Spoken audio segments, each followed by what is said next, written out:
Assalamualaikum warahmatullahi wabarakatuh. Bismillahirrahmanirrahim. Alhamdulillahirabbil alamin.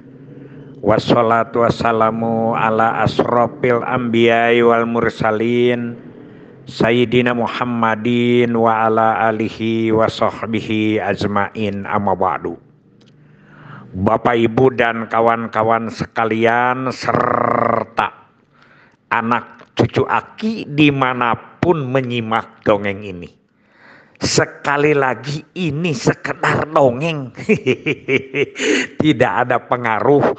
Kalau memang ada manfaatnya, jadikanlah wawasan untuk lebih luas lagi.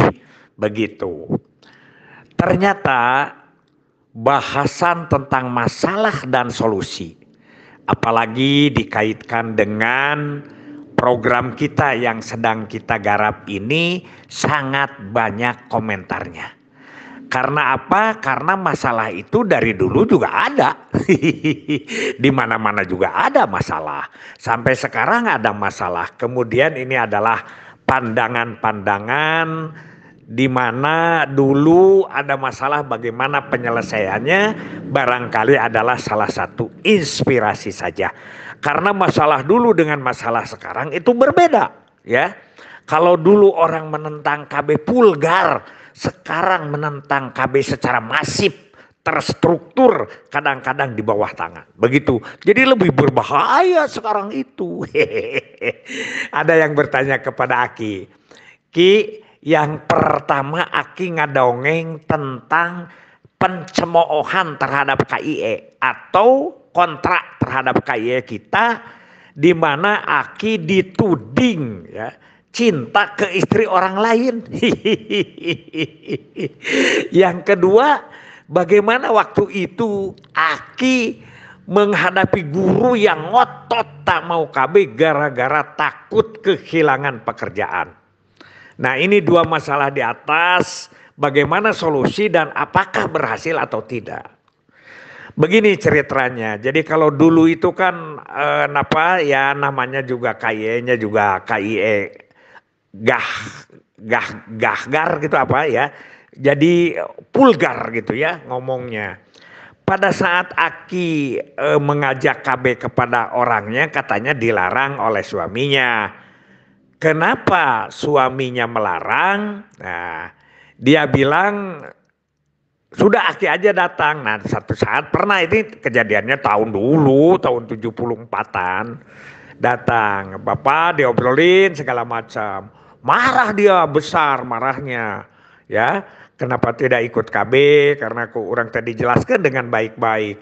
Dia malah bilang begini, apa sih urusan kamu dengan saya? Ini kan istri saya, tapi bahasa Sunda ya. Jadi pamajikan aing, dikawin ku aing, diurus ku aing, nah aku aing rek dipake sia make pipileun. Gitu loh kira-kira, seperti itu barahnya. Apakah kamu nah maneh bogoh ke pamajikan aing, gitu ceritanya. Jadi ini kan kalau diterjemahkan bahasa Indonesia, istri saya dikawin sama saya, diurus sama saya, begitu mau saya pakai kamu ikut-ikutan, menghalangilah, itulah inilah, harus pakai ayudi lah, pil lah. Memangnya kamu cinta kepada istri saya? Begitu dia ceritanya. Aki juga kesulut ya, memang Aki lagi muda cara begitu. Jadi kata orang, kalau kita kepada orang yang seperti itu, kita juga kampanyenya harus seperti itu, begitu. Lalu Aki bilang, iya, istri kamu ini adalah diurus oleh kamu, dan kalau kamu menuding istri kamu itu dicintai oleh saya itu istri kamu itu nilainya cuma 3, saya bilang. Dan saya bisa mencari yang nilai 7 jauh lebih cantik dari istri kamu sehari 8. Dasar Aki gitu ya. Dan kelihatan orangnya juga ada Aki juga ada orang gitu. Kalau ngajak berantem ya ada yang lain gitulah. Itu satu. Setelah itu, iya, tapi kenapa kamu tetap kalau tidak cinta mah tetap ngurus-ngurus itu? Ini saya bilang, hasil Anda bekerja dengan istri Anda atau berniat dengan istri Anda atau bersetubuh dengan istri Anda, kemudian melahirkan anak. Anaknya anak siapa? Ya anak saya lah, jawabannya sambil marah. Memang kamu mau ikut ngurus ke anak saya? Sambil melotot dia. Saya bilang boleh kamu ngurus anak, tapi wanti-wanti sekarang saya minta kepada kepala desa, saya minta kepada Pak Camat supaya kamu punya anak tidak boleh masuk ke SD pemerintah, tidak boleh masuk ke puskesmas pemerintah. Begitu. Kenapa Cuna? Ini kan hak warga negara. Iya hak warga negara. Warga negara yang bagaimana yang haknya? Emangnya kamu saja yang ngurus anak saya, anak kamu. Tapi kan kamu juga harus mengingat satu orang yang lahir di Indonesia itu dihitung untuk ngurusnya itu oleh negara. Jadi semakin banyak semakin berat bebannya negara ini. Begitu. Jadi sudah yang tidak ikut dengan pemerintahan nggak apa-apa. Ini tanah Allah, silakan aja Anda. Begitu. Ya akhirnya dia mungkin hari itu masih panas, tapi kemudian dia datang ke puskesmas, kira-kira berapa ya, 1 minggu kemudian, dan dia diantar oleh sekdes, sekretaris desa, dan dia akan ikut KB. Itu hasilnya. Nggak tahu itu mungkin hasil aki, mungkin hasil yang lain ya, mungkin ditambah lagi oleh para pamong desa atau kepala desa. Itu yang pertama. Yang kedua, guru. Kalau saya itu ikut KB sukses di Indonesia, mana murid? Nanti nggak ada murid. itu mah di daerah Cimenteng ya, di daerah Cimenteng, daerahnya Neng Dewi lah di Subang itu. Terus Aki bilang, kamu berapa orang di sini? Saya 2 orang Pak. SD-nya itu ada 2 orang. Gurunya itu 3 dengan kepala sekolah. Muridnya 300 lebih satu SD itu. Kamu tahu bagaimana kualitas pendidikan. Di negara orang lain itu satu guru paling banyak 10 atau 20 orang yang dididiknya. Di sini ratus-ratus. Nah justru di sana guru itu karena sedikit muridnya gajinya lebih gede daripada di negara kita. Digituin. Kalau sekarang gurunya harus banyak. Jadi beban pemerintah aja lebih berat. Gitulah ya.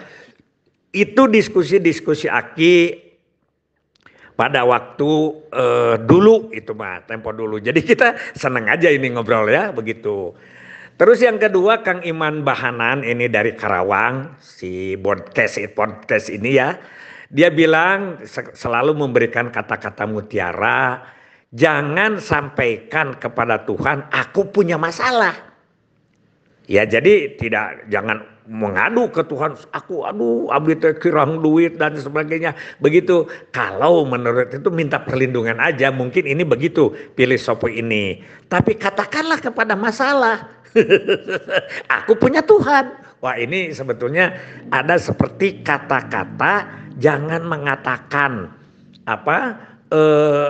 atudah, tapi harus mengatakan sanajan. Itu sama filosofinya seperti itu. Terima kasih Kang Imam. Tiap malam beliau dan sekarang sudah membuat beberapa podcast, beberapa video.